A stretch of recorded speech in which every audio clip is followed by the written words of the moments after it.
मला नेमकं काय चाललं आहे तो मीडियाच्या माध्यमातून कळलं, पेपरमध्ये वाचलं की जेव्हा प्रशासक आल्यानंतर 427 तुम्ही आपत्र करता. मग आपत्र केल्यानंतर एक अधिकारी तो पण त्यांना अधिकारी दिला आहे, मग दुसरा अधिकारी त्यांना मॅनेज करून पण त्यांना पात्र करतो.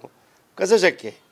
म्हणून मी काल या विषयावरती मुख्यमंत्री साहेबांना भेटायला गेलो होतो. तर त्या गर्दीमध्ये मला काल बिझी शेड्यूल असल्यामुळे साहेबांची मला वेळ भेटू नाही शकली. तर मी कानी घालणार आहे साहेबांना की हे असं चुकीचं चाललं आहे. आपण मूळ म्हणजे गोकुळमध्ये प्रशासनाला कारण म्हणजे 1310 डेरे ते अपत्र होतात. हे आपल्या सोयीसाठी मतदानासाठी ते डेरे केलेले आहेत. मुश्रीफ साहेबांच्या घरात 45 डेरे आहेत. त्यामुळे शक्यच नाही होणार ना तसं. आणि मग जे गोरगरीब जनतेने सामान्य शेतकरी बांधवांनी ज्या कष्टातून कामातून गोकुळचं दूध उत्पादन सुरू केलं, मग अशावरती 100% अन्याय होतो आहे. मग तुम्ही 1300 आता 407 आणि 1300 जर ह्या पात्र झाल्या तर मग काय शक्यच म्हणजे गोकुळ हे राहणारच नाही. एका घराणेशाहीमध्ये आणि एका नेत्यांच्याच घरात सर्व निघून जाईल. आणि बाकी गोकुळमध्ये खरं तर म्हटलं तर गोकुळमध्ये शेतकऱ्यांच्या वाट्याला येते काय? जो दूध उत्पादन आपला दिवस रात्र मरून चारा गोटा दूध करून करायचं आणि त्यानंतर मग लास्टला त्यांना वर्षातून एकदा हे आत्ता तर मला कालच कळलं की माझ्या मतदारसंघात आणि सगळीकडे साम दाम दंड. एक तर गोकुळची दहशत. आमचे गोकुळ आमच्याकडे आहे, केडीसी बँक आमच्याकडे आहे, कारखाने आमच्याकडे आहेत, मिरची कांडप आमच्याकडे आहेत, जिल्हा परिषद आमच्याकडे आहेत. आणि तुम्हाला आम्ही भाजपकडे काय आणि तुम्हाला कोण वाचवणार आहेत अशा लोकांना भीती घालले आहेत. आणि ठराव आमच्याकडे द्या. तर ठराव आपल्याला हे एक विषय मोठा आहे. हा ठरावचा विषय आपल्याला माहिती आहे की एक नवीन मुख्यमंत्री साहेबांना आम्ही देतो आहे आणि हे 100% करूनच घ्यायला लागेल. नाहीतर गोकुळचं वाटोळं होण्याशिवाय थांबणार नाही. गोकुळ वाचवण्यासाठी तुम्ही निघालेला आहात, पण गोकुळमध्ये महायुतीच्या नेत्यांमध्ये शिवाजी पाटील एकाकी पडले असं म्हणायचं, शिवाजी पाटलांना एकाकी पाडलं गेलंय असं म्हणायचं, नेमकं काय? आता ज्या नेत्यांनी मिटिंग घेतली, माझा एक नेता, आमचा नेता, माझा नेता, आमचं दैवत देवेंद्र फडणवीस साहेब महाराष्ट्राचे सक्षम असे मुख्यमंत्री आहेत. एकदा त्यांनी आदेश दिला की त्याच्यापुढे आम्ही कोण येत नाही आणि त्यांच्यापुढे आम्ही कधी जाऊच शकत नाही. मला साहेबांनी सांगितलं शिवाजी आपल्याला युतीसोबत राहायचं आहे. साहेबांना सांगितलं साहेब तुमच्यापुढे शब्दच नाहीत आम्हाला मान्य आहे. का साहेबांनी तेव्हा सांगितलं मी साहेब खरं 1310 ह्या दूध संचालक आणि 400 ह्या 27 हे ते 100% त्याची चौकशी लावून त्या अपात्र त्या आपल्याला ग्राह्य धरल्या जाणार नाहीत. त्यानंतर ठीक आहे म्हटलं हो ते खरंच मुख्यमंत्री साहेबांनी मला बोलले आणि ते भेटून घ्या सांगितलं. खरं ह्या नेत्याने म्हणजे खास करून आमचे राष्ट्रीय नेते चंद्रकांत दादानी मला नाही बोलवलं, खासदार साहेबांना बोलवलं, मुश्रीफ साहेबांना बोलवलं, पश्चिम महाराष्ट्रातले नेते सुमित कदमजी त्यांना बोलवलं. जिल्ह्याचं त्यांचं सुमितचं काही संबंध येत नाही गोकुळच्या ह्याच्यामध्ये, ते सांगलीतले आहेत. खरं माहीत नाही कारण काय. मग त्यांनी मॅनेज केलं, अमल माडिकला बोलून घेतलं आणि आम्हाला निरोपच नाही. म्हणून मी काल मला असं काय हे नाही आहे की त्यांनी बोलवावं. खरं आमच्या नेत्यांनी बोलल्यानंतर माझ्या साहेबांनी बोलल्यानंतर मला पुढे काही शब्दच नव्हते. आणि मग हे लोक जर देत नसतील तर मी बोललो की बाबा तुम्हाला जर मान सन्मान नाही आणि बाबा मी साहेबांमुळे येत होतो. तर हे जर आपल्याला ग्राह्य धरत नसतील तर मी म्हटलं आमचे सतीश पाटील साहेब काल आमचे नाही आहेत. ते हा विषय असा होता. आणि मला वाटते निवडणुका चांगल्या पद्धतीने व्हावेत. मुख्यमंत्री अतिशय कडक शिस्तीचे आहेत.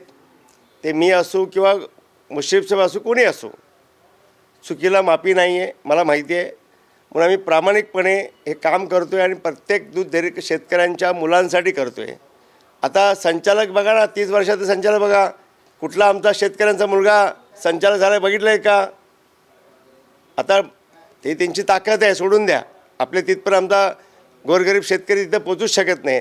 खरं मुश्रीफ साहेबांचं उदाहरण घ्या, 25 वर्ष मंत्री राहिलेत. माझ्या चंदगड मतदारसंघात ते मंत्री नाही आहेत का? काय आम्हाला आमच्याकडे केलेत का? शाळा कॉलेज मेडिकल हॉस्पिटल इंडस्ट्रियल काय आलेत का? नाही आहे. मग परवाशी आम्हाला पण भावना असतात, किती सहन करायचं. मग गोकुळ तुमच्या मुलांसाठी, KDC तुमचे एक चेअरमन, तुम्ही राज्याचे मंत्री, आणि मग आमच्या शेतकरी सामान्य कुटुंबातल्या मुलांनी जायचं कुठे? हां, आम्ही फक्त मतदानाला फक्त यायचं आणि झेंडे घेऊन फिरवायचे. आणि कुठल्या मंत्र्यांनी केलेत? नाही केलं. आमचे चंद्रकांत दादा पण मंत्री होते, खूप मोठे पदे होते सगळं. तर मला अपेक्षा होत्या दादांनी पण आमच्या चंदगडसाठी काहीच नाही केलं. खंत आहे की दादा आता उठसूट मुश्रीफ साहेबांना घेऊन चाललेत. खरं आम्हाला दादांनी भाजप म्हणून कुठल्याही आम्हाला कार्यकर्त्याला जवळ केलेलं नाही. ही पहिल्यांदा मी एवढ्या मोठ्या नेत्यांवरती मी आरोप करत नाही, कारण आम्हाला भावना आहेत. का दादांचा एकही फोन आम्हाला एकदा बैठक बसली आपण बसून करूया म्हटले, खरं आम्हाला कुठेही धरत नाहीत. हीच खंत मला काल मुख्यमंत्री साहेबांना बोलायची होती. खरं या माघारीचा विधान परिषद माघारीच्या घाईगडबडीमध्ये राहिलं. मी साहेबांना सांगत होतो, साहेब आपण किती दिवस सहन करायचं? भारतीय जनता पक्ष भाजप संपवायला हे निघालेत, आणि जर आपला तर आपण कुणीतरी हा आवाज उठला पाहिजे. मला कुठल्या आमदारकीचं स्वप्न केवळ आलंच नाही, मी घाबरत पण नाही.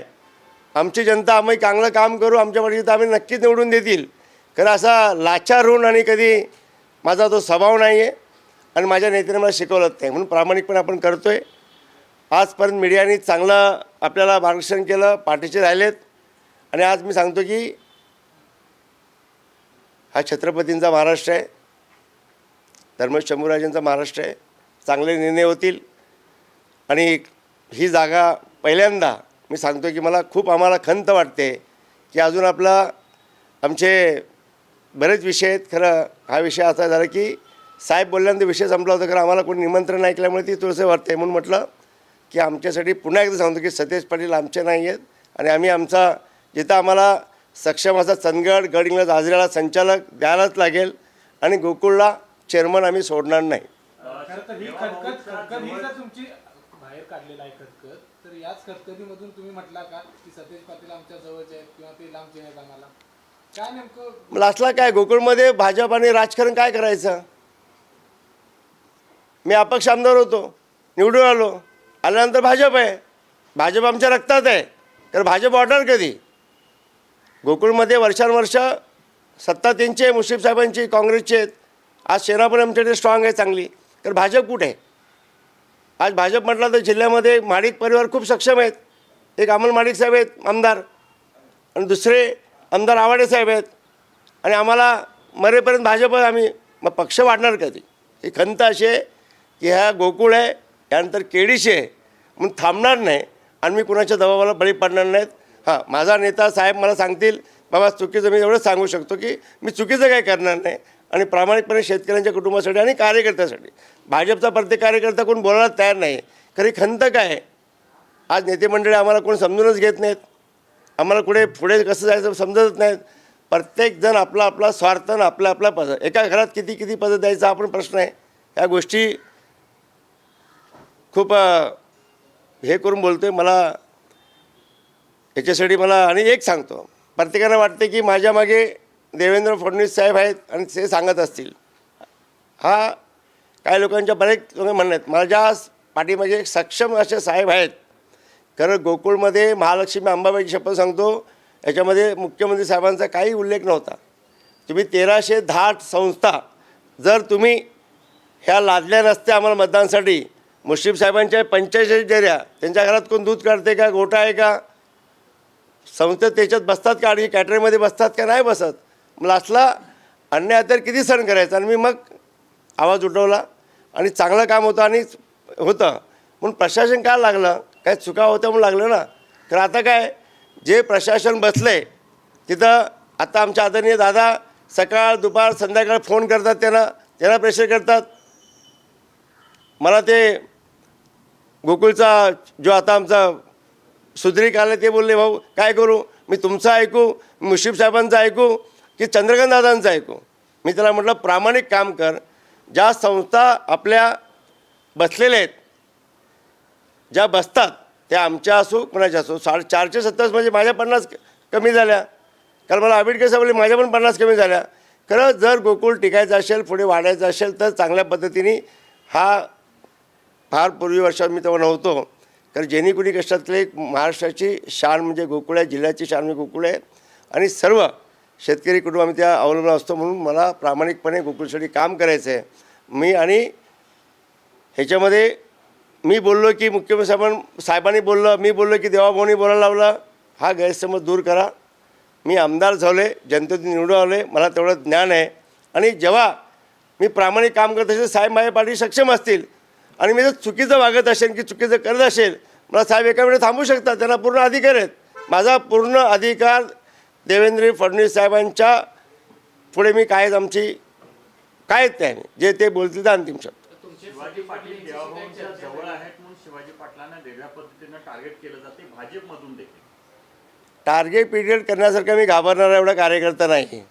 असं मी टार्गेट करून मला चालतील, मी घाबरणार आणि मी काय लाचारून जाणार, माझा स्वभाव नाही आहे. साहेबांनी तेवढं आम्हाला साहेबांच्यावर आम्ही 15-16 वर्ष पूर्ण चांगलं काम केलं. खरं आज मला पहिल्यांदा मी आमचे नेते आदरणीय आमचं जिल्ह्याचे नेते महाराष्ट्र नेते मोठे नेते आहेत का त्यांनी मला असं वाटतं की आता तरी कार्यकर्त्यांना दादांनी कुठेतरी बळ द्यावं, भाजप समजून घ्यावं आणि व्हावं. म्हणजे आता काय आपलं म्हणजे भाजप जिल्ह्यामध्ये मला मनापासून वाढायसाठी आमचे प्रयत्न असतील आणि सगळ्याच गोष्टीत. म्हणून मी केडीशी ही सुरुवात आहे, नंतर गोकुळी सुरुवात आहे, नंतर केडीशी आहेत आणि बाकी काय मी एकदा बोललो आहे की आमदारांनी मला बोलून दाखवलं. तर सगळ्यांचे कारखाने 1-2 कारखाने संस्था आहेत, सगळे आहेत. मुस्लिम साहेबांनी लो लिमिट कर्ज दिलेत. आता परत ते मला 100 करोड माझ्यावरती काय लाभलं होतं, आता मग 500 करोड करतील. मी बोललो होतो तेव्हा की केडीशी तुम्हाला कर्ज द्या, त्याच्यात मी पण ठेवतो, गरजच झाला असला तुमच्यासमोर एवढं लढायचं तर पैसेच लागतात, असे विषय आहेत. म्हणून मी मूर्खासारखं बोललो नव्हतो की मी चुकीचं असं बोललो नव्हतो. महान नेते आहेत, मोठे नेते आहेत, 30 वर्ष जिल्ह्याच्या राजकारणामध्ये सक्रिय मोठा नेते आहेत. खरं मी बोलते माझ्या भावना समजून घ्या. मी ह्या माझ्या भावना भारतीय जनता पक्षाच्या प्रत्येक कार्यकर्त्याच्या भावना आहेत. कोणाला बोलायला हे होत नाही. खरं तुम्ही आज योगायोगाने मला असे प्रेसला बोललात. आपल्या एका मित्र आमचा धीरज कळकरांच्या वडिलांचं दुःख निधन तिथे आलो होतो आणि आज तुम्ही बोलायची संधी दिली. खरं आज बोललो. खरं याच्यामधून काहीतरी भाजपच्या जिल्ह्याच्या नेत्यांनी, भाजपच्या वरच्या नेत्यांनी काहीची दखल घ्यावी. मी प्रदेशाध्यक्ष आदरणीय आमचे नेते रवींद्र चव्हाण साहेबांना मी खंत बोलून दाखवली. मग त्यांनी सांगितले आपण आणि CM साहेब बसूया. कारण मी सांगितलं की दादा फार मोठे नेते आहेत की दादांच्या लक्षात ग्राउंड लेवलचं राजकारण यायला पाहिजे. दादा अख्खा महाराष्ट्र फिरत असतात, दिल्ली फिरत असतात आणि त्यामुळे काय झालं आहे दादांचं ग्राउंड लेवलचं त्यांना कोण घालत नाही कानी आणि मग ते ठराविक लोक चुकीमध्ये. हे मला मीडियासमोर बोलायचं नव्हतं, खरं मजबूरून पहिल्यांदा बोलतो आहे. परिणाम काय होईल तुम्ही परिणामाला घाबरत नाही. खरं अन्याय होतो आहे 100%. नाही ते थोडी माझे काही विरोधक आहेत की विरोधक आहेत, राजकीय विरोधक आहेत. गोकुळमध्ये मी राजकारण सोडून येईन. साहेबांनी शब्द बोलले, देवेंद्रजी साहेबांनी शब्द बोलले शिवाजी युतीवर राहायचं आहे, अंतिम शब्द. त्यांच्या पुढे आम्ही काहीच नाही. कारण ह्या लोकांनी कुठे मान सन्मान द्यायला पाहिजे नको काय मी लाचारून तुमच्या मागे येऊ, गरज नाही ना. एवढ्या वर्ष सत्य नव्हतं ना, परत नसतो. कारण स्वाभिमान सोडून आम्ही कधी कुणाच्या झुकून जाणार नाही.